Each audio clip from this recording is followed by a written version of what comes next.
Okay. Happy Thursday, happy coffee, happy reading time. That's good brew. Indeed. Why haven't we thought to put that on a t-shirt? That's good brew.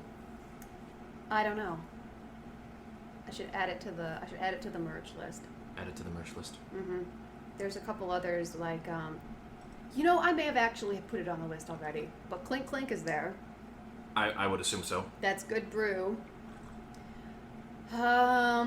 Some stupid quote or other, I'm pretty sure. Probably either done by either you or me, or maybe Andrew Kelly. Maybe. Yeah, I don't know. Oh, I do want to make, like, buttons that just say third on them. Like from ender'sgame. That sounds awesome. Yeah. Just with no explanation, it just says third. Indeed. Indeed. Well, shall we dive right in? Let's do so, yeah. Classical Donald, please play the intro.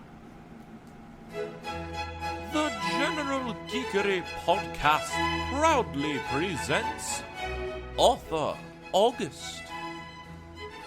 Today's topic of conversation, our 5 favorite novels. Enjoy!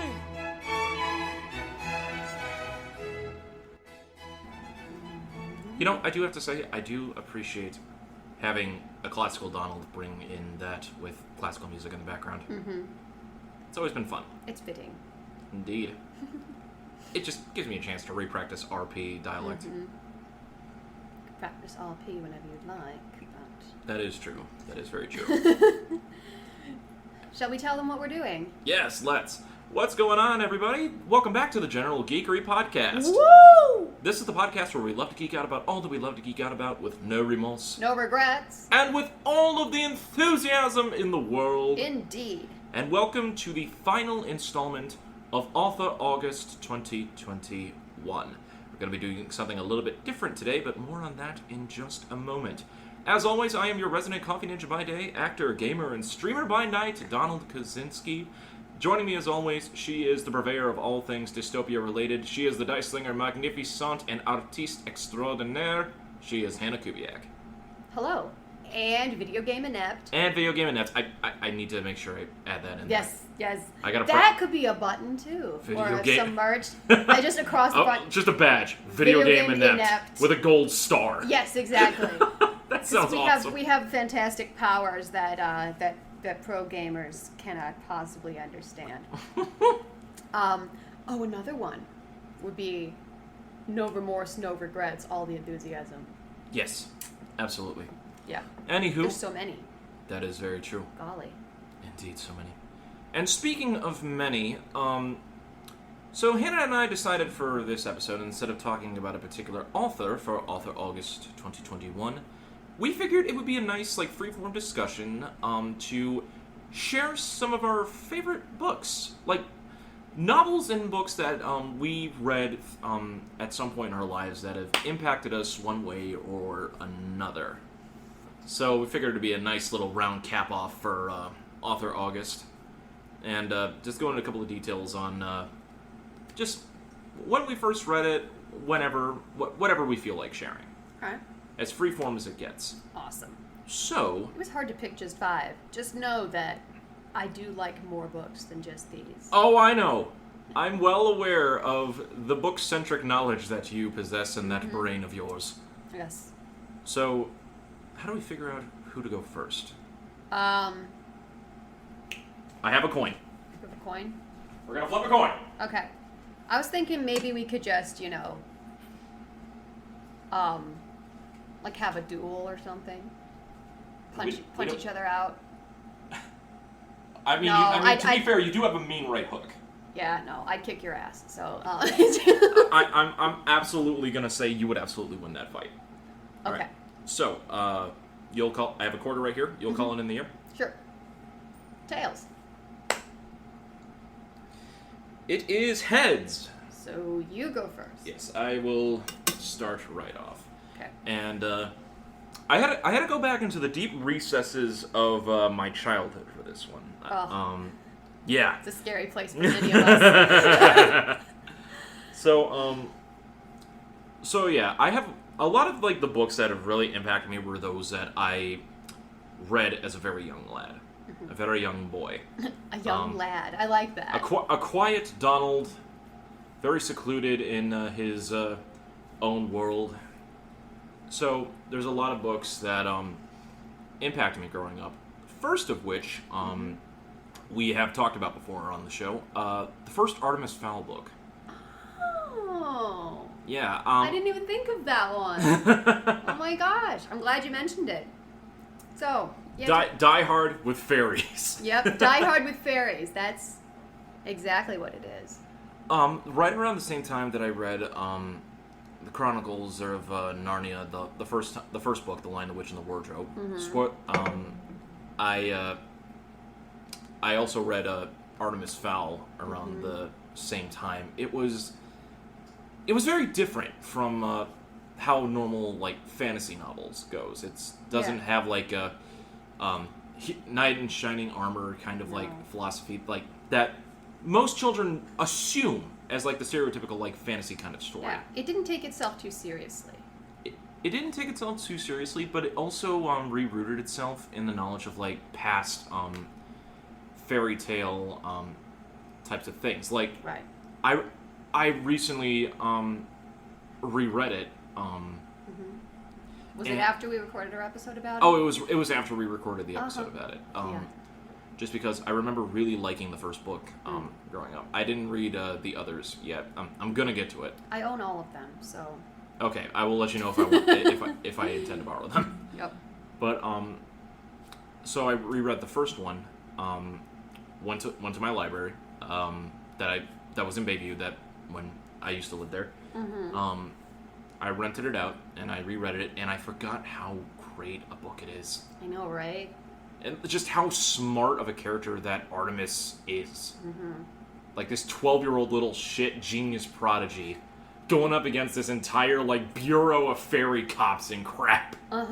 Yeah. That had the power to stop time, use magic, and oh my god, the ending of like how he gets out of it to get out of like their ability to stop time. I'm like, what? Huh? Yeah. That's such a leap of faith, but at the same time, it's rooted in like the things of what we expect from like fairy creatures. That it makes sense. It's a smart, well thought out children's novel that I did not appreciate as much as a kid, but as I grew older, I gained a newfound appreciation for it, and I didn't realize that until after we recorded the episode when we were both analyzing Artemis Fowl, like in relation to like the books and the god awful movie. Oh man, the god awful movie. So my first book would be Artemis Fowl. Oh, love it. Yeah, and just I love the story of the evolution of the character and just like the friendship between him and Holly and everything, and how that changes throughout, and how he becomes a more like still a weirdo but a more caring human being. I love it. Exactly, it was so great.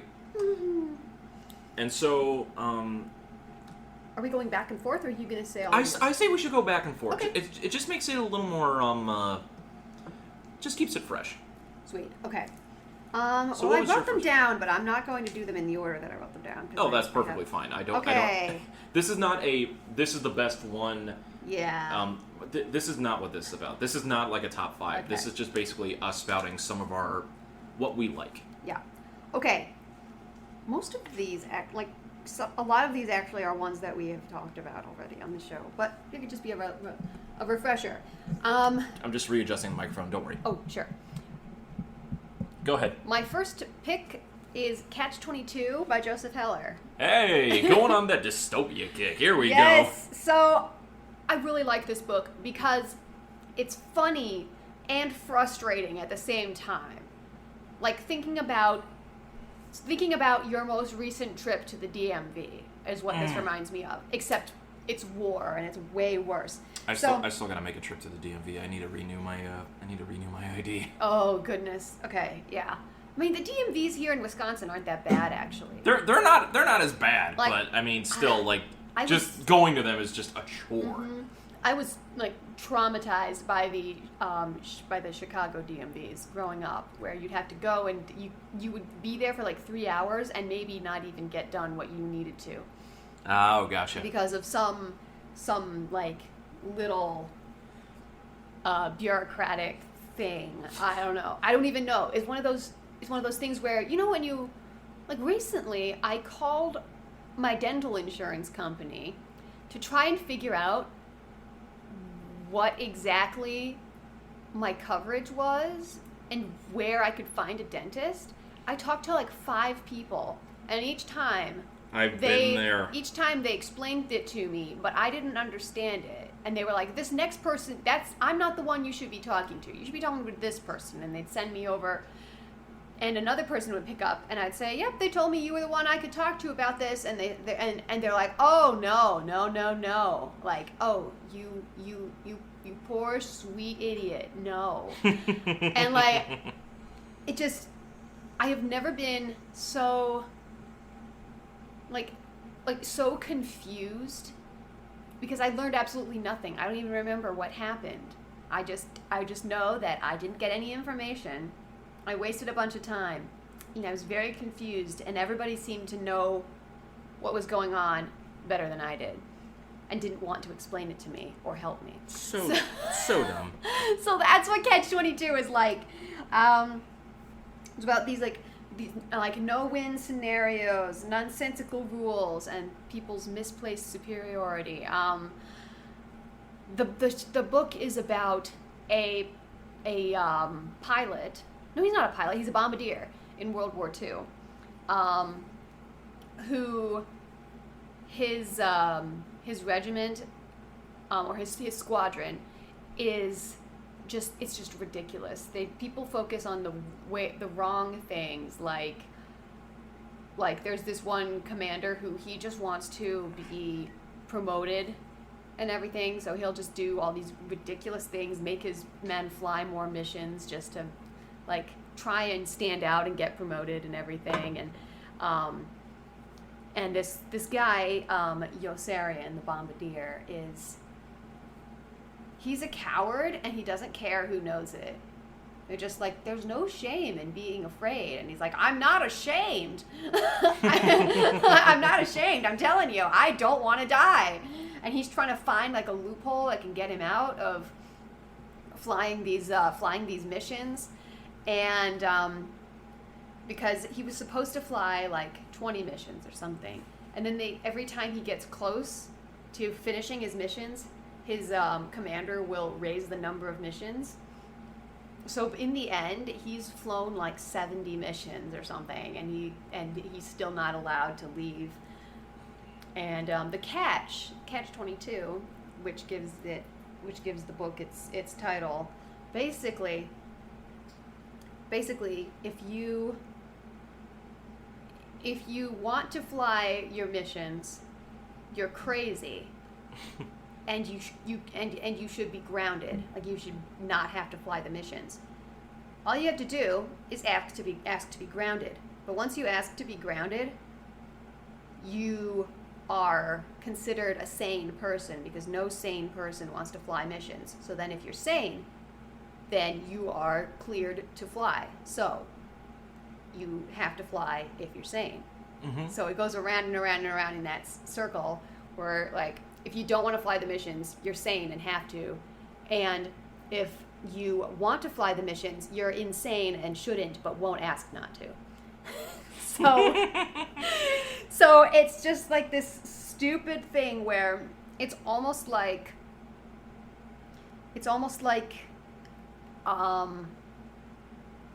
what is it? It's almost like a damned if you do, damned if you don't situation, where except like, what's the definition of insanity, Donald? Doing something over and over and over again and trying to expect a different result every time. Exactly. So that's a mark of insanity. The Catch-22 is, I think, the mark of an insane system, because no matter what you do, you can do a different thing every time, and you will get the same result. And it's sort of engineered like that. So, I don't know. I guess as a 20-something who doesn't have a salary and still eats ramen regularly, I kind of am like, well, like, curses, there's so much holding me back. But then again, you can always desert. You can always run away. So Right. and just like, the book didn't really teach me anything. It just made me understand more about being a human being and just being confused by the way life is. Yeah. Anyway, that was rather long-winded, but that's my first pick is Catch-22. I don't think that's long-winded at all. That was I just... find it hilarious and also very, very heartbreaking. All right. That's a good start. Mm-hmm. I've got one, and this one we have not mentioned, like, at all. Okay. Like, That's good. when I was originally coming up with, like, my 5 picks, this one, like, immediately popped in my head, and I really remember loving this. I don't even think if you've ever read this one. It is a novel from 1967 called The Contender. The Contender. No, I've never read it. What is it?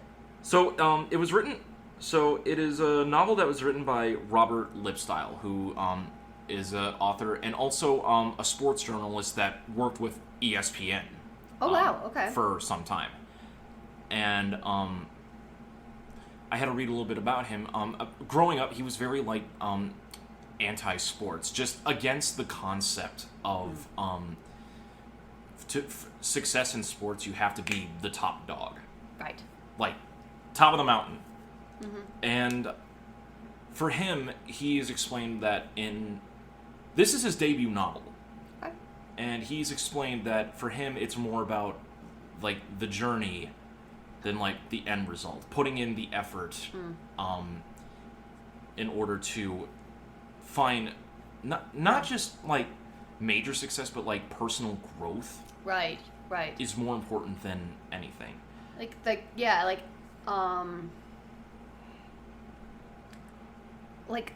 becoming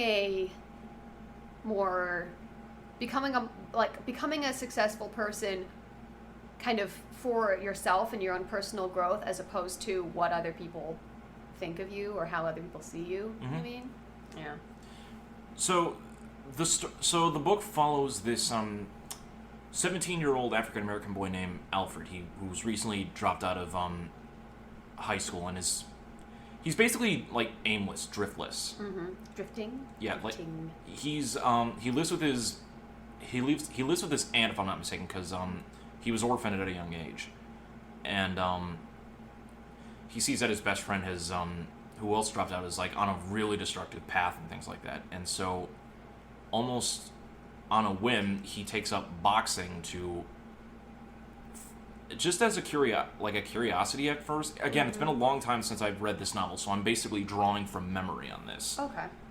And from, like, the hard work that he put in boxing, like, he does almost fall back into old habits of, like, drugs and shit. Mm-hmm. But with him persevering and working towards a goal, like, it's basically him through boxing working to rebuild his life. Okay. Finding, like, a purpose. Yeah. And I know that people often say, like, oh yeah, you get paid to play a game, you know, and stuff. Is like, yeah, but you know, sports are good for a lot more than just I guess Results. your results or enjoyment. I was going to say it's not just a game. It teaches discipline. It teaches teamwork. It teaches you how to know rules and abide by them. Mm-hmm. Like, there's so much more to sports than just playing a game and like Yeah. doing those and dunking, I guess. and looking cool. Yeah, I originally read this book during probably like one of the most turbulent points in my life. I do not look back on my middle school years with much praise. I was very dark time in my life, but I remember this was actually a required reading that our teacher assigned us. Shout out to you, Mr. Woods. I appreciate you for recommending this book. And it deals with like a lot of different, like outside of the world of sports, it deals with like the concepts of like just class, racism, peer pressure, all this stuff that you feel like as an adolescent. Again, I can't speak on certain parts of it because I am a white male, and this is a book about an African American character. But at the same time, I feel that sense of like disillusionment and ostracizement from a larger whole. Yeah. At that time in my life. Yeah, there are certain things that like every human can understand on a certain level, just because we share that very quality of being human. Yeah. And I found like this book like creeping into the back of my mind like every so often, like whenever I just have a random thought that comes in my head. So I can tell that it left an impact on me mentally. And I wanted to bring it up and highly recommend it. Like, I want to refine the book and read it again because I want to view it with an adult eye instead of just depressed middle school kid. Oh, yeah. So, yeah, the Contender by Robert Lipstyle. That's my second one. Awesome. Okay. Number 2 for Hannah. My second book, surprise, surprise, is Ender's Game by Orson Scott Card. The third time we brought it up, and the second time we brought it up during Author August. Yep. So, although in Author August I talked more about Songmaster than Ender's Game, but... Well, we made a reference to it. Like, we've done an entire episode, like, analyzing the Ender series. Yeah. So, hence, I'm not going to spend too long on this. You can go back and listen to our episode about Ender's Game and about Songmaster to hear more about Orson Scott Card. But basically, Ender's Game, it takes place in the future. There is a battle school to train the next generation of Starfleet commanders against a coming invasion of this alien race called the Formics. There's this one child, Ender, who, well, his name is Andrew, but like... they call him Ender. Yeah, Ender's much more edgy. Yeah. Yeah. And and he is very quickly picked out as the most promising student in the battle school, and he's basically chosen to command the fleet against the invading Formics. So it's about his journey as a very intelligent, very like strategically brilliant tactical mind, but also a very compassionate, understanding soul. Just how he navigates that and comes to grips with being basically like held up on a pedestal for this ability that he has to destroy, which is an ability that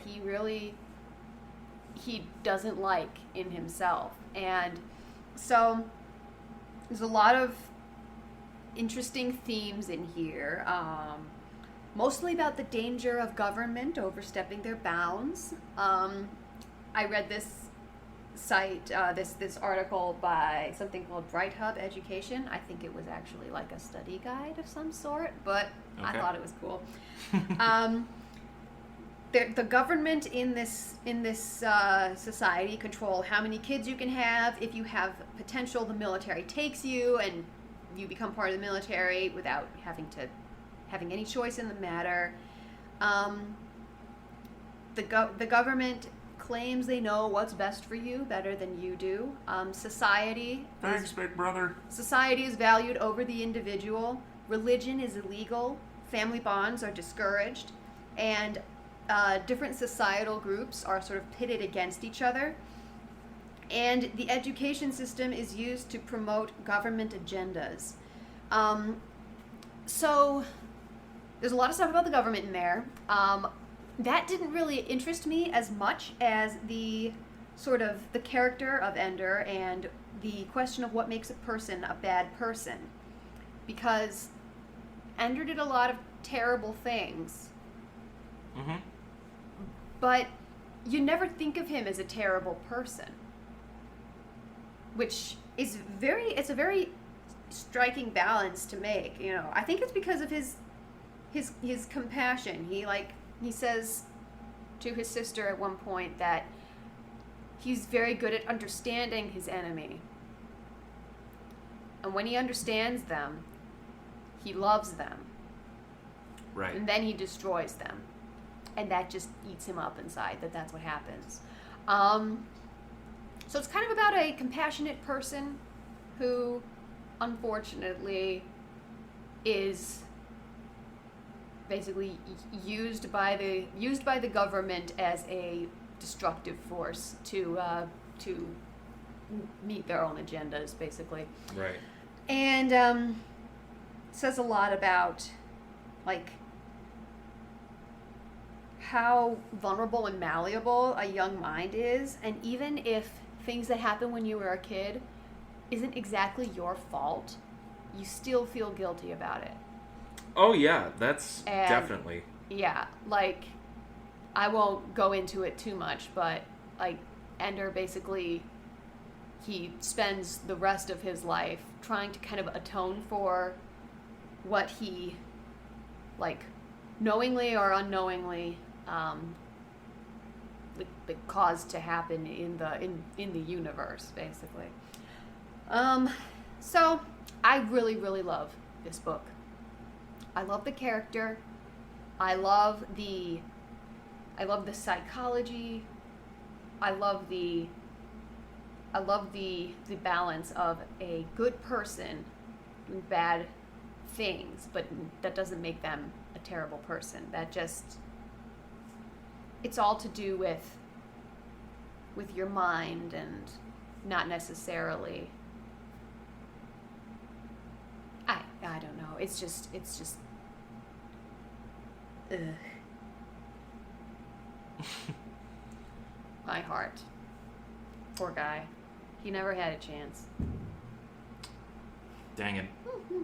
Dang it. Your turn. My turn? All Yep. right. Okay. I'm gonna flip this a little bit, and I'm also gonna reference one that we've talked about on the series before. Oh boy. I mean, I've referenced the series a lot. Redwall. Oh yes. The original Redwall novel.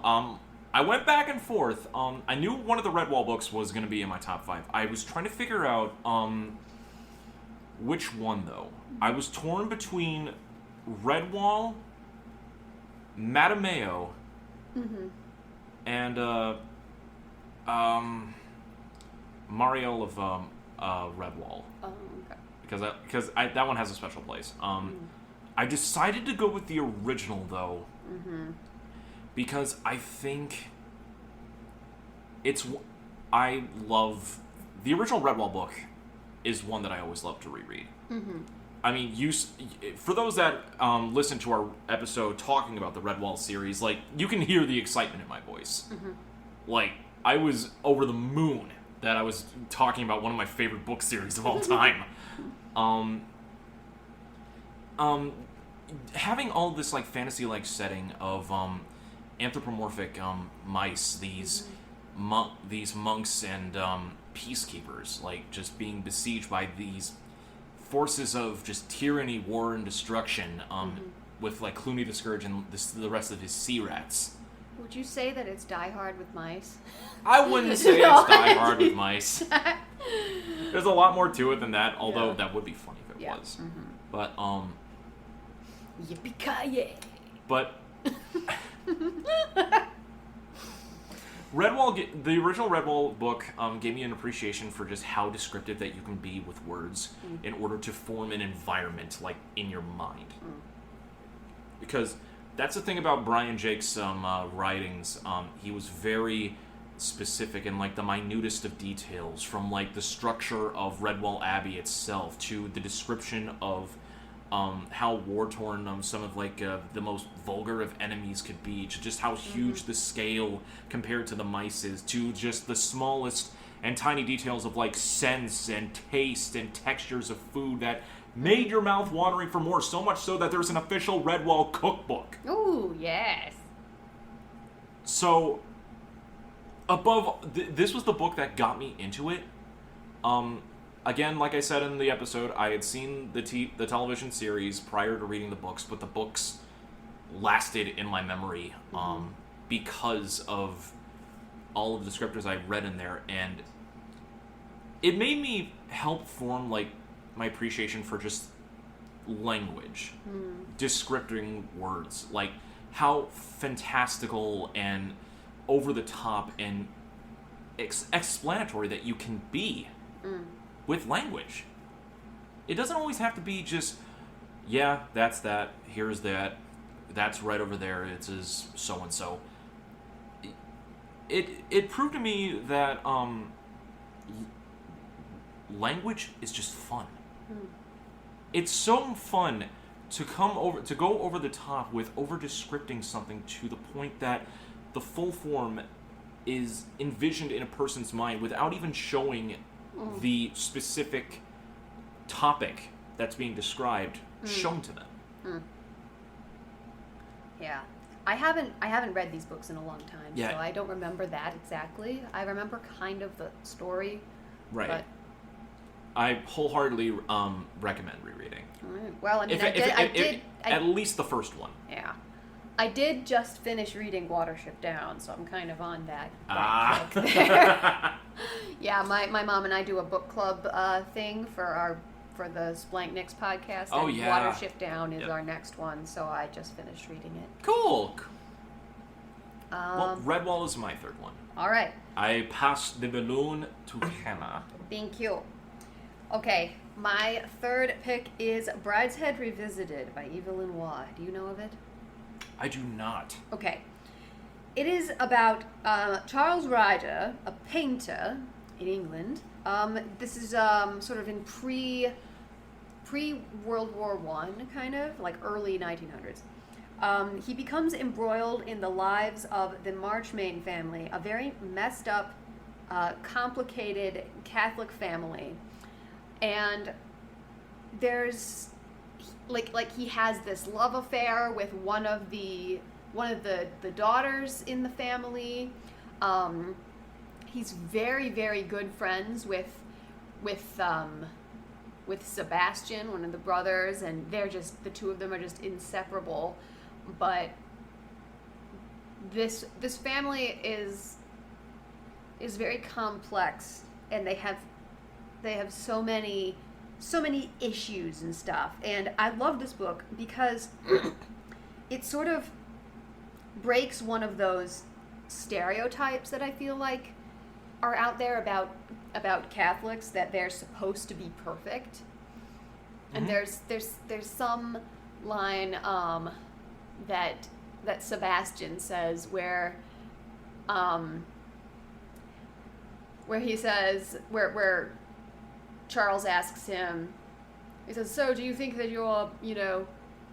do you think that because you're a Catholic you're better than me?" And he says, "Oh no, not at all. I'm definitely far more wicked." Because I think like people think that once you've found God or whatever, that automatically makes you a better person. But it doesn't necessarily. If anything, it makes you more aware of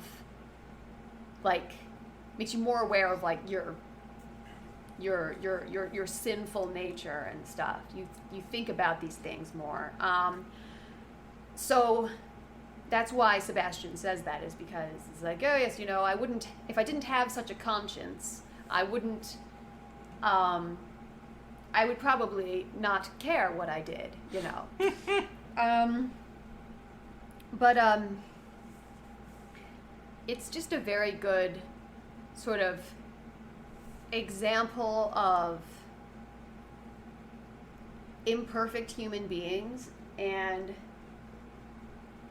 just sort of how much some people really need like God or a higher being or a higher purpose, just sort of to keep them in check and like help them try and become the best person they can be, even if they fail miserably. So this main theme in this book is sort of what stands the test of time. Is it our constant folly and sinfulness, or is it God's mercy? And so it goes kind of... Interesting. I think it's a very good sort of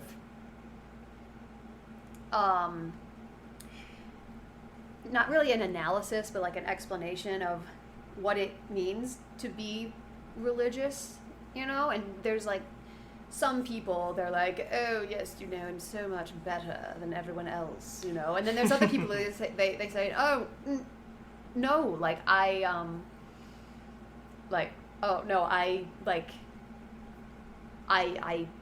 pray and all this because I need the Lord, you know, not because I'm already perfect.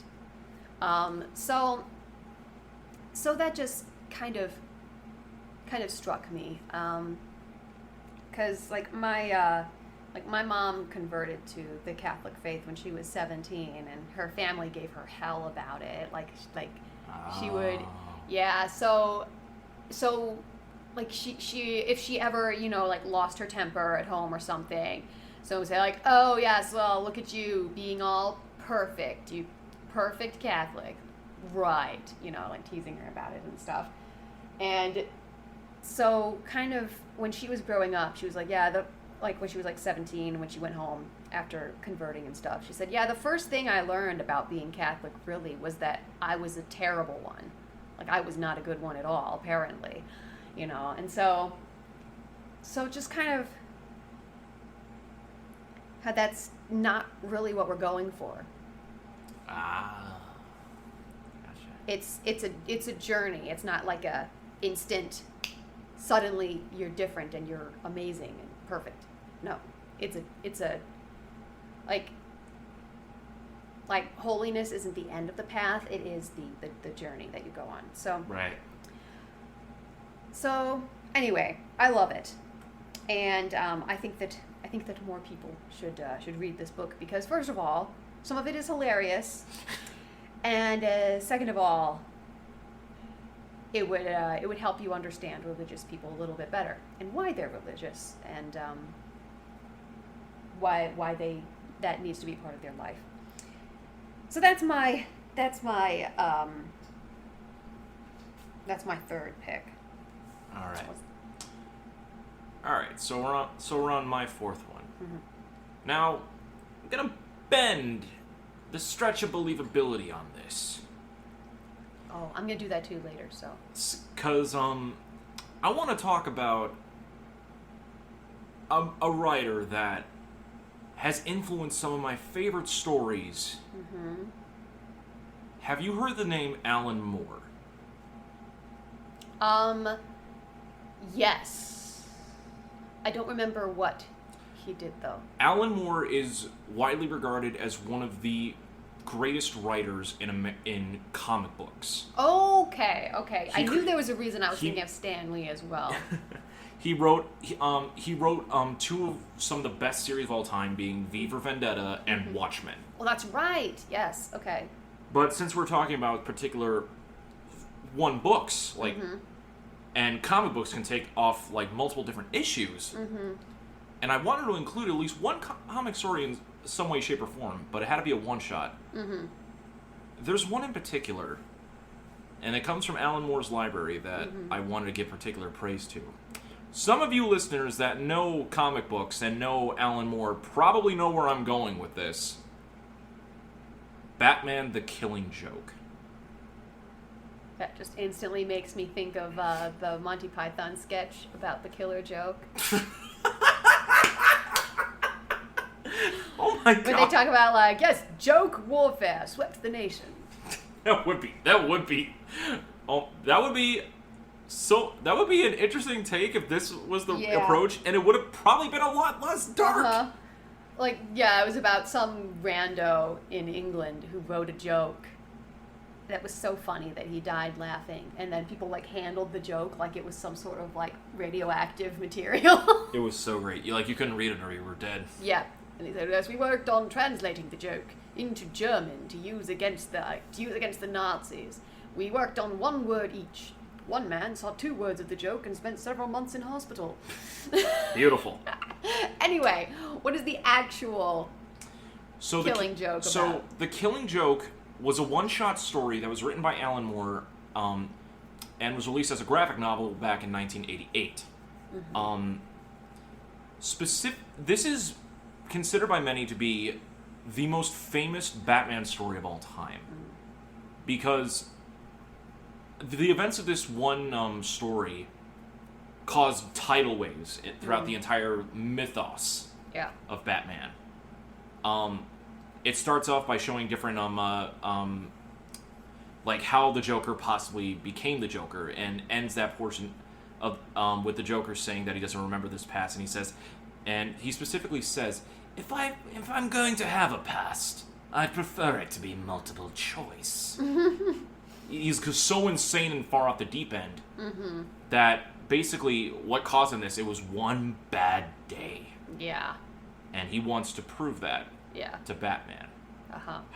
And he tends to do that through Police Commissioner James Gordon. Okay.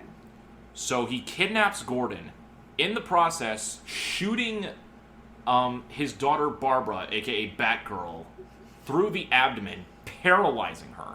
Oh. And I won't go into full details for those that have not read The Killing Joke, because there's a lot to explore with this story. But for those that don't know, I love Batman. Batman's one of my favorite superheroes of all time. He's the world's greatest detective. I love like the grittiness that comes with his stories, and like just how the dark kind of subject matter that they can go to on the best of days. Yeah. And Killing Joke is really one of those, because the final page of The Killing Joke is one of the most infamous cliffhangers. Basically, Joker tells a joke, and which causes Batman to laugh. And the way that the image is written on the page, it almost looks like that Batman is strangling Joker to death. And as the panels roll on, like there's the laughter words going on, but then suddenly gets quiet, and then police sirens, Oh, yeah. and then that's it. We don't know what happened at the end of that. Huh. Weird. It's weird because it inspired like future Batman stories, but at the same time, The Killing Joke is almost like in its own self-contained kind of universe. Right. And elements of this story have been adapted into multiple different Batman medias. Like, I can't wholeheartedly recommend enough. If you guys love Batman, if you love like comic books, if you haven't read through Killing Joke, absolutely read through it. You don't have to watch the animated movie version, but the one that was written on the page, I recommend reading that. So yeah, that's my off the handle Awesome. pick. I figured since we were doing this, I thought I'd throw in a little bit of a curveball one. Right. So and I figured a graphic novel would be a perfect way to do that. Yeah. I have a curveball too, actually. Oh, curveball central at number 4. Okay, so this is not exactly a book, but it is written material. It is a play. It is one of my favorite plays. You're familiar with this play. It is Titus Andronicus. I was hoping we were going to go down this path. Yes, I love that play. And people will look at that play and say, "What? How can that be your favorite play? That is a sick play." Like, just to give you a just give you an idea of sort of what the play is about. There's this vengeful queen who wants revenge on this Roman general named Titus Andronicus because he killed one of her sons, and so she wants revenge for that. So, to get revenge on him, she sends her sons to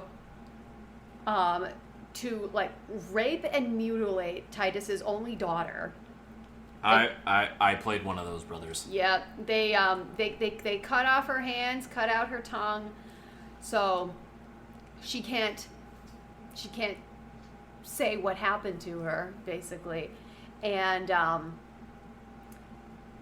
then they also murder the daughter's husband. Right in front of her before right in front of her before they take her off and do the horrible things. Do what they do. And then 2 more of Titus's sons get framed for that murder and beheaded. After which, Titus, in an attempt to save the sons that he didn't know were already dead, cut off his own hand and sent it to be in exchange for them. The hand was brought back, thrown at his feet, along with the heads of his sons. Just a big old fuck you. Mm-hmm. And then the second half of the play is Titus's revenge. And let's just say more murder is involved. Basically... Playing mad is involved. Yep. Cannibalism is involved. Meat pies. Meat pies are involved. I was made into a pie. Yep. And weren't you tasty? Tasted like apple pie. Meaty apples. Yes. But, so it is a total bloodbath. Yeah. Amputations, rape, mutilation, cannibalism, just all this terrible stuff. And what I love about this play is that it's about how revenge begets revenge begets revenge, and you basically, if you continue to answer violence with violence, the violence isn't going to end until there's absolutely nothing left. And so the end of the story is basically one of Titus's sons left alive, and he's crowned king of Rome, emperor of Rome. And he basically has to decide whether to continue down the violent path that the rest of his family fell to, or to try to, as he says in the play, to heal Rome's harms and wipe away her woe. So I love this play because it's about family, it's about blood ties, it's about the question of, do the sins of our fathers have to come down to us? And can we take our like messed up pasts and the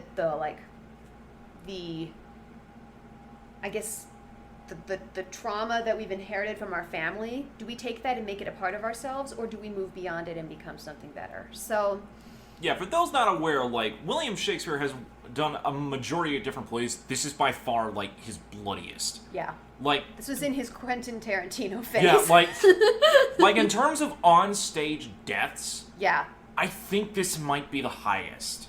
yeah, so many people died. Right up there, probably with the Scottish play. Yeah, pretty much.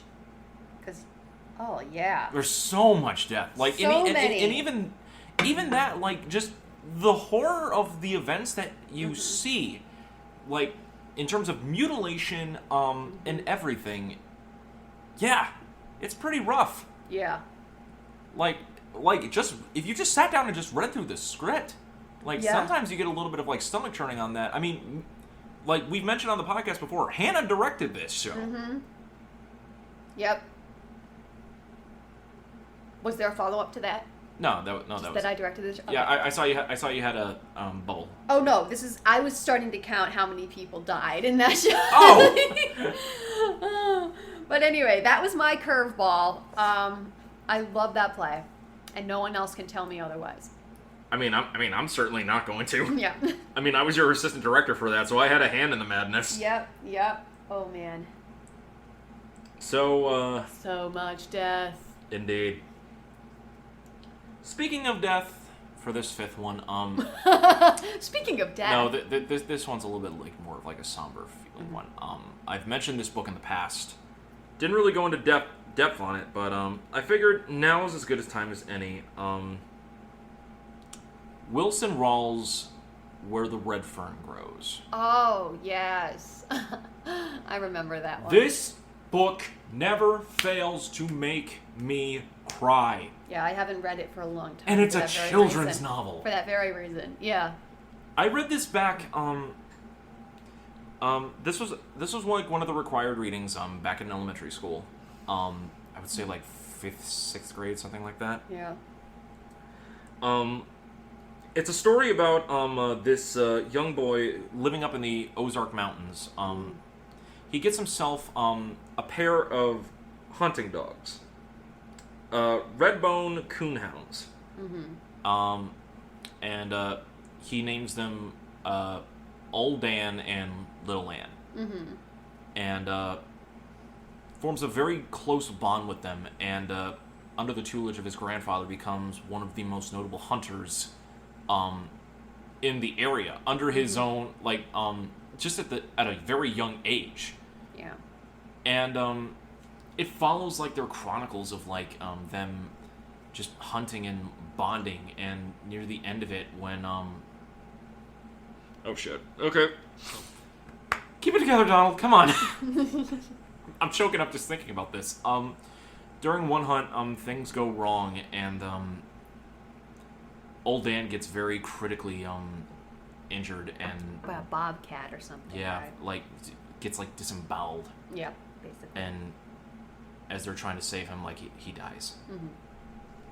And Little Ann follows shortly after that, basically losing the will to live, Mm-hmm. and just lets it happen. Yeah. And yeah, So it's I get choked up about it. It's a story of coming of age and love and loss. Yeah. Yeah, and as a children's book, yeah, it's a lesson to be learned. It's love what you have at the time, because there will come a time when you lose it. Mm-hmm. But treasure what you have is what I got out of that. Mm. And basically, where the title of this book comes from, at the graves where he buried his dogs, a little red fern started to sprout Aw. from it. Yeah. And he took it as some kind of sign Mm. that they're okay. So Yeah. yeah, that book still sticks with me Yeah. to this day. I reference it all the time. I remember after I read it, I had my little brother read it, and I had my mom read it. They were bawling their eyes out. My mom was absolutely inconsolable. I had to basically hug her for an hour after that. Oh my gosh. Oh man. Oh, it's rough. And it's hard for me to go back to that book, because Yeah. I know I'm gonna start crying as soon as I start reading the first page. I can already see it in my mind. I'm like, oh god, I don't want to go through this again. Yeah. Oh man, I think I read that book for school. I did too. Mm. And I read it outside of school too. Isn't that great that you through schooling you find you're asked to read these books that sometimes you don't have any interest in, and but some of them stick with you. I find that to be amazing. Yeah. So what's your fifth? Oh.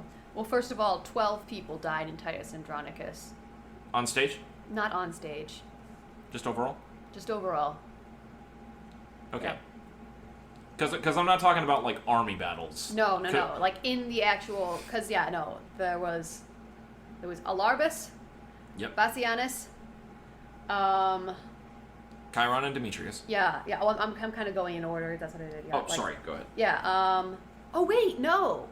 Alarbus, and then whatever the brother was that you played briefly, Marcius. Yeah, Marcius. Marcius, Bassianus. The second son. Yeah. Well, that was 2 in the play, but I put them into 1. All right, so that's Quintus 5. and Marcius. Yeah, so that's 5. And then, yeah, that's 5. That's the end of what we had as the first act. Aaron? Aaron doesn't die. Oh, wait, his baby does. Yeah. No, his baby doesn't die either. Oh, crap. I'm misremembering crap. Yeah. And then, second act, Chiron and Demetrius. We get made into pies. Made into pies. It's like something out of Dexter. It was beautiful. Yeah, made into pies. Chiron, Demetrius, Lavinia, Tamara, Saturninus, Titus. Did I say Lavinia? Yeah, you said Lavinia. Okay, then it was just 11. All right, that's still. I think I counted Lavinia earlier too because I like.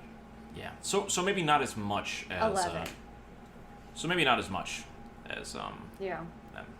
But not as much as the Scottish play. Yeah, maybe not Yep. as much. But if you count the other violence, like that fight call for that show was so long. There were Yeah. like so many different things. Like I was like fights and acts of violence, and it was like, the nurse too. The nurse. I forgot about the nurse. The nurse got killed. So that is so. Aaron's like the nurse, or like. So it is 12. Yeah. Okay. Yeah. But yeah, that fight call was so long. It's like fights, acts of violence. It was literally like 3 pages of different descriptions of what was going to happen, and it was such a horrible thing to write. Absolutely, just chef's kiss. Yep. Anyway, No pun intended. So your 5th? My 5th is a book by C.S. Lewis called Till We Have Faces. I forgot to mention it. When we talked about C.S. Lewis, this is actually my favorite book by C.S. Lewis. Oh, okay. It's a retelling of the myth of Cupid and Psyche from the point of view of one of Psyche's older sisters. Oh, okay. This is starting to ring bells. I remember hearing about this one. And the funny thing, not really fun, but it's a sweet thing. I opened up my copy of the book, and there's a little dedication inside. It says, "For Joy Davidson," which was his wife who died. Oh. Joy Davidson Grisham. That's sweet. Yeah. So there are a lot of... Okay, so the summary. Psyche is sacrificed to this god called the Brute to free the kingdom of Glome from drought and famine. Her sister, Orwell, goes to retrieve her remains and finds that Psyche is not dead, but wedded to the Brute, who only visits her under cover of darkness. Instantly suspicious, Orwell tells Psyche to sneak a look at her husband's face. Psyche does this, and because she broke her promise to her husband. You know the story of Cupid and Psyche. Right. He says, you can't ever look at my face. Psyche's world crumbles, and Orwell becomes a very bitter queen who rules her kingdom. And what I love about this book is that it's sort of a exploration of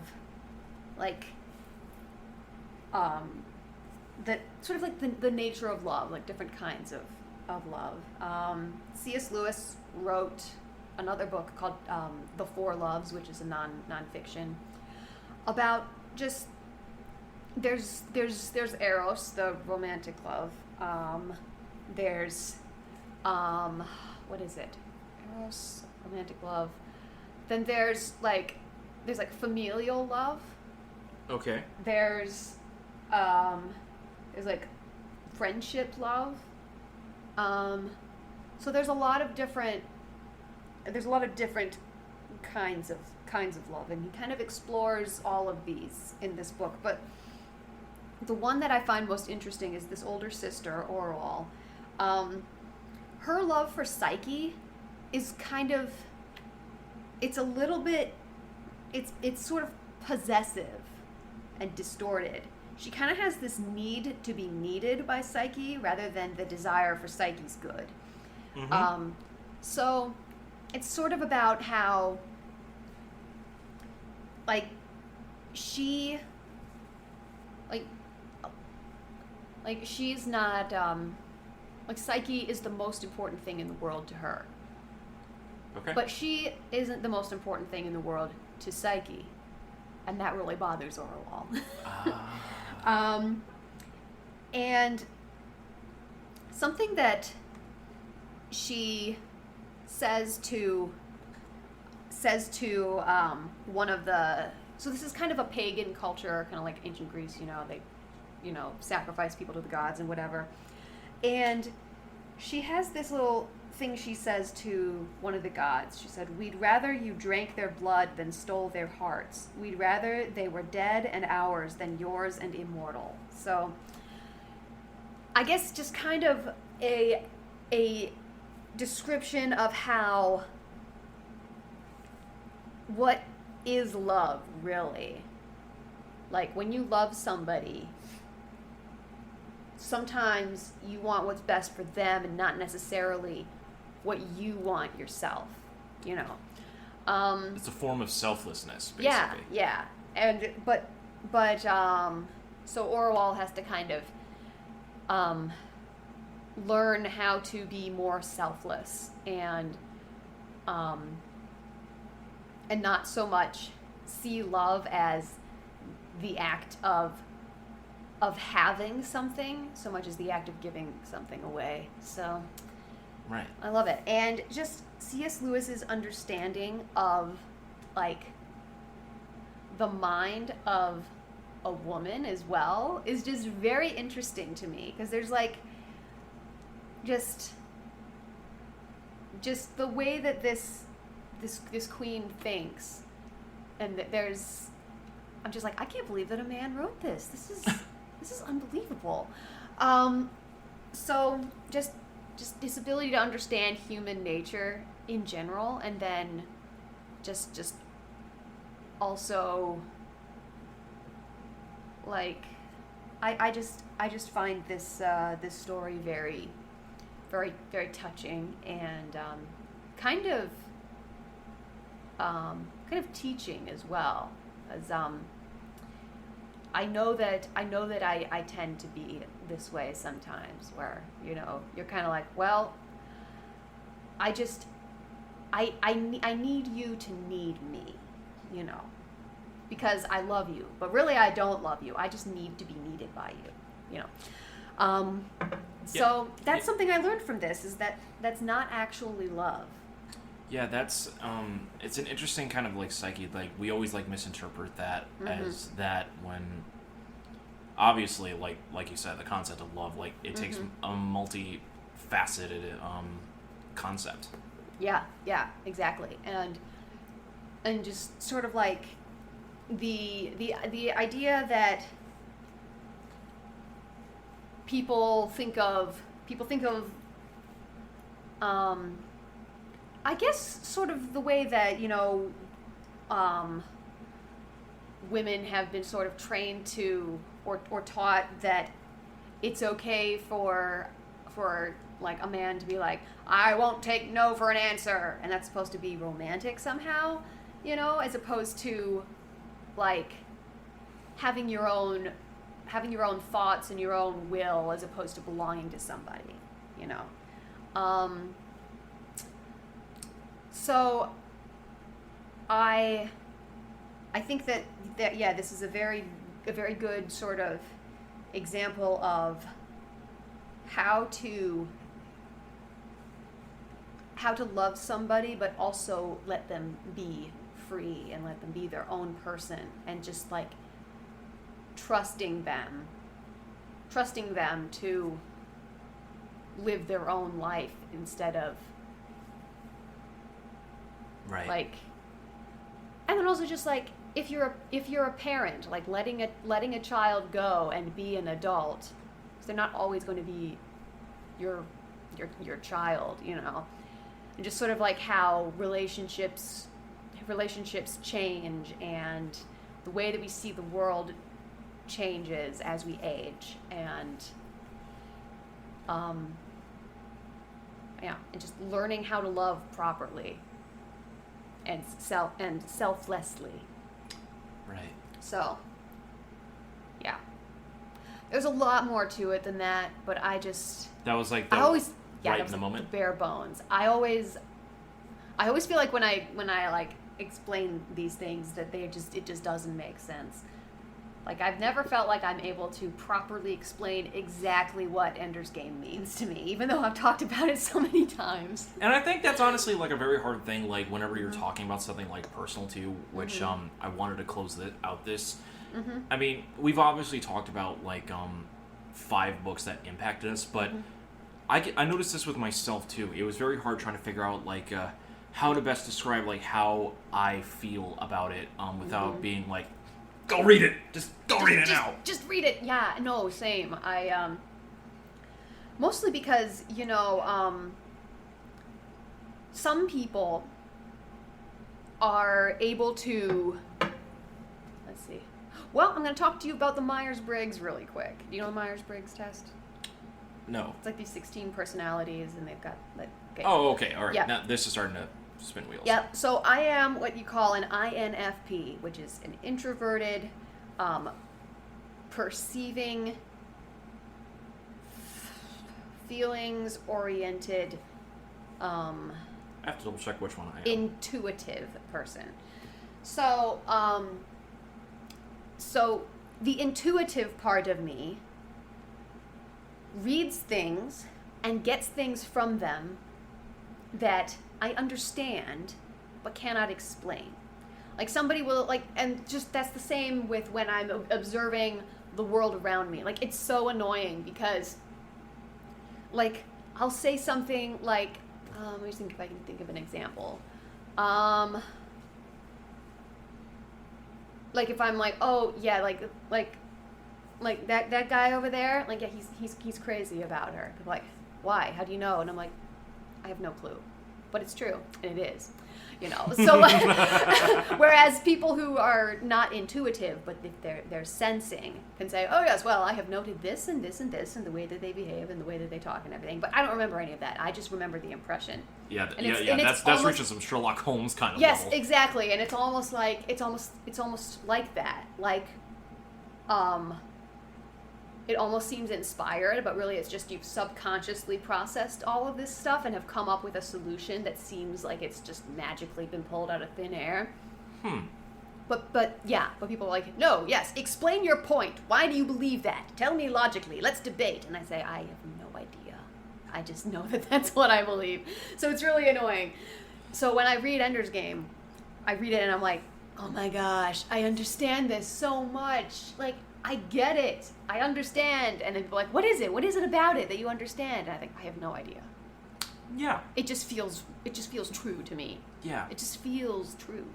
Because internalizing your feelings on like how you can articulate it like inside, I feel like is much easier than expressing it openly. For some people, I know I have this problem too, and I always like have problems with this because on my streams all the time, like I do like ranking lists about how I feel certain ways about some things, and I always find myself tripping over my words all the time. Yep. And yeah, so I'm the intuitive and I'm also perceiving, which means so you could be perceiving or judging is the last thing. And I'm perceiving, which means that I don't really I take in information, but I don't necessarily make a decision or a judgment about it. So people are like, choose your favorite. What's your favorite right now? And I say, I don't know. I just like experiencing all of it. Only people will ask me to make a decision. They say, no, you got to have an opinion. You want to either get tacos or pizza. Which is it? And I say, I have no idea. I could have both, and I'd be perfectly happy. Completely understandable. I usually ask questions like that just because, like, I just like to see how people go, not because I want to fight, but because, like, I love, I just love, like, sharing an experience with people. I will always ask, so I had this conversation with, some coworkers the other day. I'm like, okay, guys, if you had to own one arcade machine, which one would it be? And we went on, like, an entire, like, 30-minute tangent. Yeah. About all that. So, and that can relate to more so to books than I think any other medium, because there's so many examples and copies of printed media that exist in this world that honestly is mind-blowing. Yeah. And the fact that we were able to share like 5 points that we like and recommend. Some of them are older ones that we brought to the table. I think all of mine were older. There was a few new ones in there. Like most of them were written before this century. So. Sure. Well, like it's ones that we haven't talked about on the show. Oh right. That's what I meant. Oh. Okay. And some that we talked about on the show, some that we haven't, and say why we feel this way. And we both even came up with like 2. We each came up with oddball ones that are outside of like just the written page. You basically brought up one of Shakespeare's tragedies, and I brought up like one of the most influential comic books in like the past 50 years. Yep. So, could be anything. Yeah.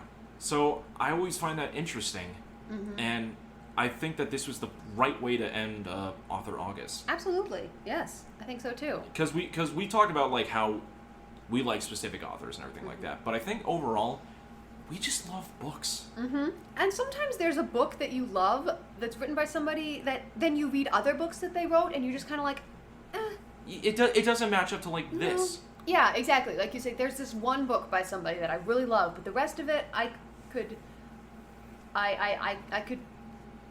do without, but I don't need.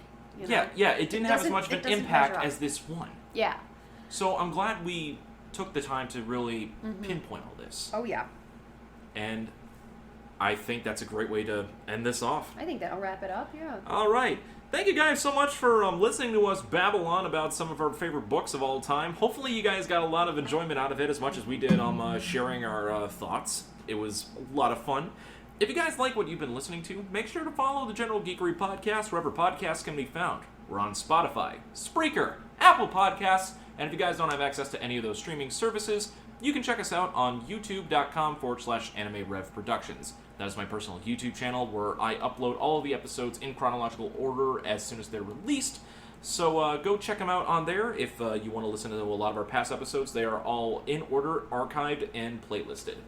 Also, if you guys want to follow us on social media, we are at Gen Geek Podcast on Facebook and Twitter, and on General Geekery on Instagram. We also have a Discord that you guys can join and hang out with me and Hannah, post memes, all the great stuff. The General Geekery Guild, the link for that will be in the description of this episode.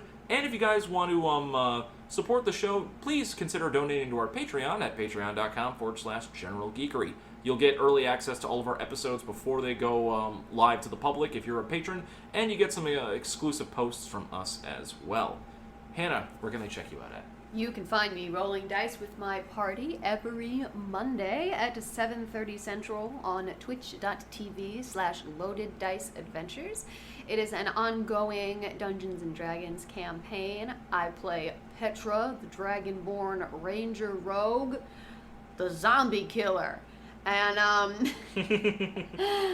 and Butler Killer. I've killed a butler. It was totally an accident, but you know. Did you steal his suit? No. He was in his nightshirt. It was nighttime. Aww. I love butler outfits. I thought that he was I thought he was our mark. That's what I thought. But he was just a civilian. Fair enough. But yes, you can find me doing that. And you could also listen to the other podcast that I do with my mom. It's called the SPLANCHNIC podcast. We talk about art, literature, and tabletop gaming, all from the perspective of 2 different generations. You can also follow me on Instagram at PythianLegume. Awesome. And if you guys want to check me out on social media, I am on Twitter and Instagram at RyuzakiMK7. And you guys can also check me out on my personal Twitch page as well at RyuzakiMK7. I play a majority of different games. A lot of them are RPG-based, but I always love interacting with my chat room, having a lot of fun, and doing on-the-spot voice acting with silly voices all the time. Fear the power of Kermit the Frog! Gosh. That is also the Twitch channel where we do our Anepticon streams. Yep. We're actually going to get ready for one in a bit. You guys can check that out. Segueing right into that. Yeah, you guys can check out that stream after this episode goes live. I'll have a link in the description for that. It's on twitch.tv/RyuzakiMK7, so make sure to go check that out.